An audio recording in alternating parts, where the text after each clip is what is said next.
My name is Joshua and I am one of the co-founders of Kidpreneur Expo. Are you wondering how to make cash as a kidpreneur? The first step to making cash as a kidpreneur is knowledge. You need to know your business better than anyone else. Basically what I'm saying is you need to know your business like the back of your hand. The second step is attitude. You need to have a great attitude while out selling your products.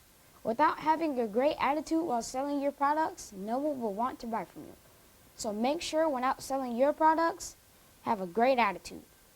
The third step is skill. You need to practice your skills over and over again, continuously, day by day. The fourth step is habits. You do not want to create any negative habits. You only want to create positive habits. Remember, your main focus is your customer's satisfaction. Do you know what the most important step is? Attitude. Attitude is the most important step. Without having a great attitude, no one will want to buy from you. So make sure, when out selling your products, you have a great attitude.